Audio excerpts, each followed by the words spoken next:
In today's video, we get into two chilling paranormal true stories, and I want to know what you think about these stories down below in the comments. If you get scared easy, maybe turn a light on, but if you're looking for a thrill, keep watching.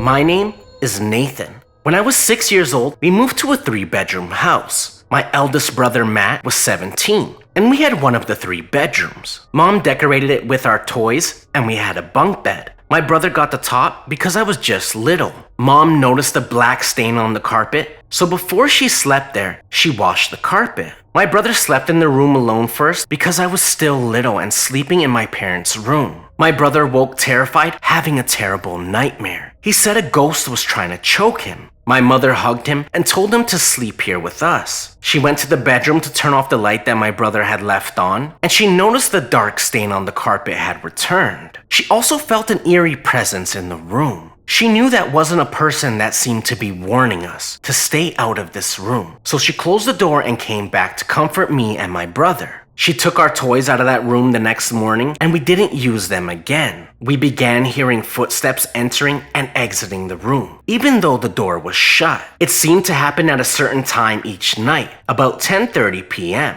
It happened so much that we jokingly laughed and said, "I think we have a ghost." One day our friend wanted to stay in our haunted bedroom, and Mom warned him that she didn't think it was a good idea, but she wanted to. It was a sunny day and Mom decided to open the room and clean the dark stain to make the room ready to stay in, but the dark stain wouldn't go away, as it did at first. Mom left the room open to air out.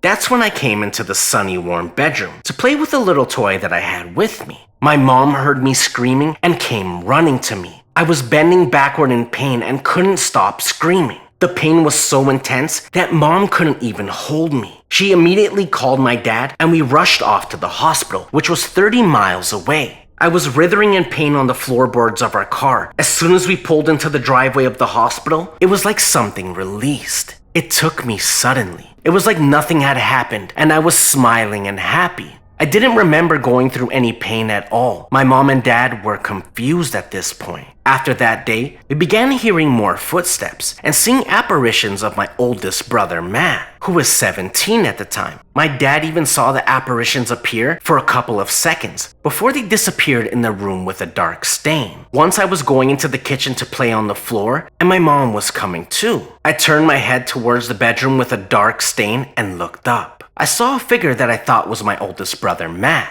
I said, "Hi, Matt," but then the figure changed into something terrifying, and I could not explain. At the age of 6, my mom confronted me when I was playing chess with my 9-year-old brother, named Justin, and he ran into my mom and dad's room, passing the bedroom with the dark stain. I was running after him when I saw a dark, sharp-toothed figure standing in front of the closed chamber with a dark stain, and he looked at me and said, "I bite."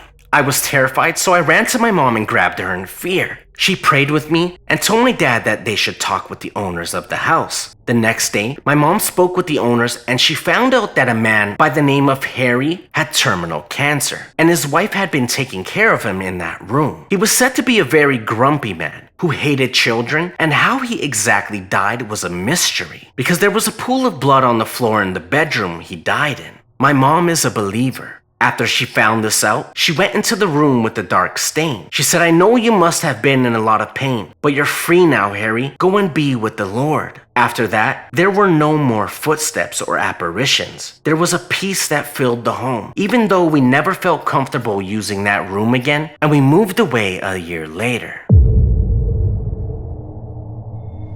My name is Daniel, and I'm a 17-year-old. This story takes place around 2 years ago. My best friend James and I always get up to a lot of mischief. There have been a few instances where we have been chased by the police. My point is that we cause trouble and have fun doing it. When my friend and I were about 15 years old, we went to my aunt's farm. She stayed in her house, which was actually very nice, but my friend and I camped outside in a tent. One night when we were doing a barbecue, my aunt told us about a house on top of the large hill that was abandoned and supposedly haunted, and she showed us where it was. My friend and I looked at each other, and we both knew what we were going to do the next day. We were going to investigate this supposedly haunted house. The next morning, he and I grabbed our backpacks and packed the essentials for an adventure. We told my aunt that we were going for a bike ride, and she said okay. Just be safe and stay out of trouble. I don't want to hear any complaints from other people on the farm about your mischief. At that point, we assured her that we would behave, and grabbed our bikes and our bags and went off. It was a really hot day, so riding bikes to the hill was exhausting. We were too tired to ride the bikes up the hill, so we left them at the bottom and walked up. Once we got to the top and had a clear view of the house, I felt nauseous and sat down for a while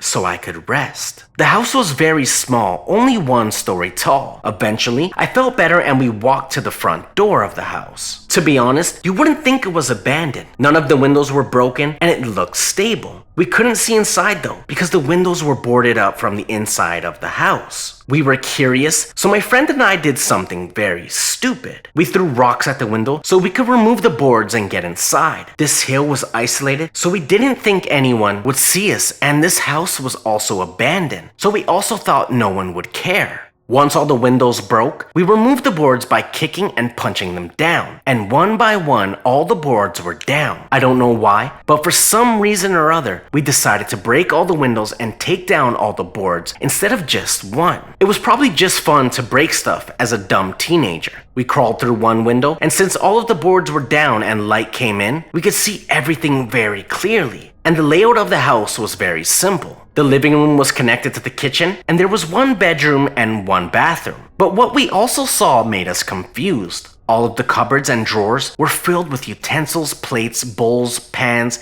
books, paintings, and other things. Yet this place was supposed to be abandoned. Once again, my friend and I made a dumb decision. We started throwing rocks at the cupboards and emptied all the drawers and broke plates. We completely trashed the place. In one of the drawers, we found cool board games, books, cards, and stuff like that. Then we went into the only bedroom in the house and found a picture of a family in one of the drawers. There was an old man, an old woman, a young boy, and a young girl who was in a light green dress. She had very long dark brown hair. The weird thing was that the young girl wasn't near everyone else. The old man and woman and the young boy stood together and were smiling, but the girl was off to the left far back. And we thought that was weird, but we also saw something written on the back of the picture. My friend thought it would be funny if he tore the picture into pieces. This made me uncomfortable, as I thought that the picture held emotional value to whoever owned it. That was my train of thought, but I decided to keep quiet because I didn't want to be a party pooper. So I just said, "Go for it, dude," and laughed. He went on and started tearing the picture.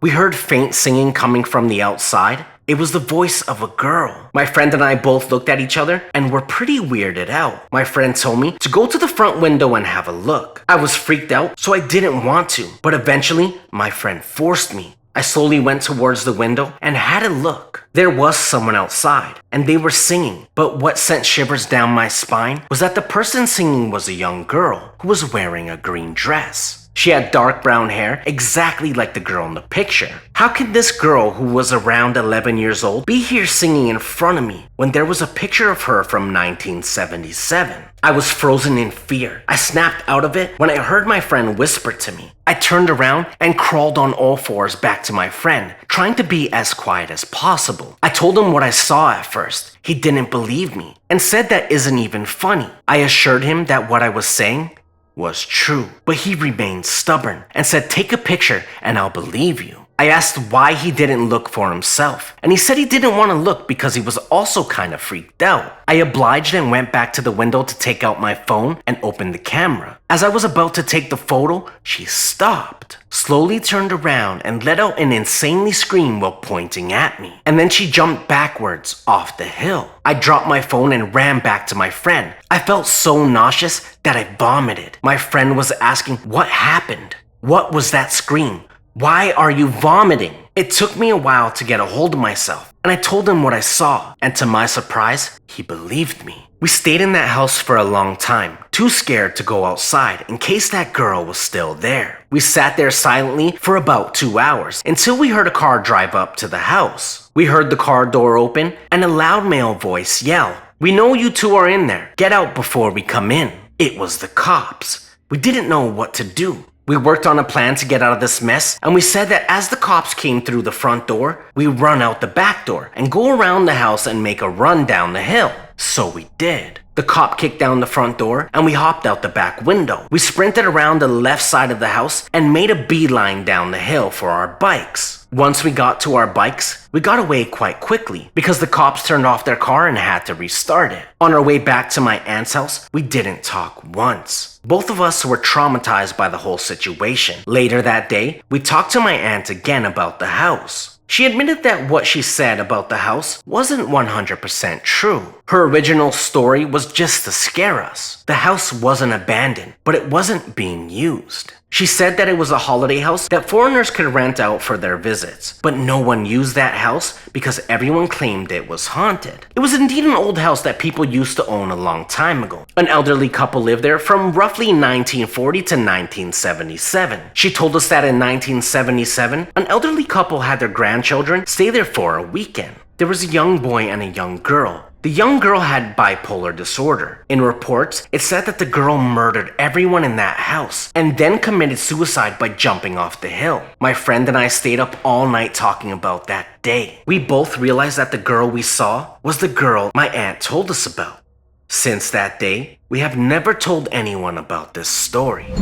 Now I want to know what you think about these two chilling paranormal true stories. Down below in the comments. And let me know if you have had any experiences yourself. If you enjoyed this video and want more, give it a nice big thumbs up.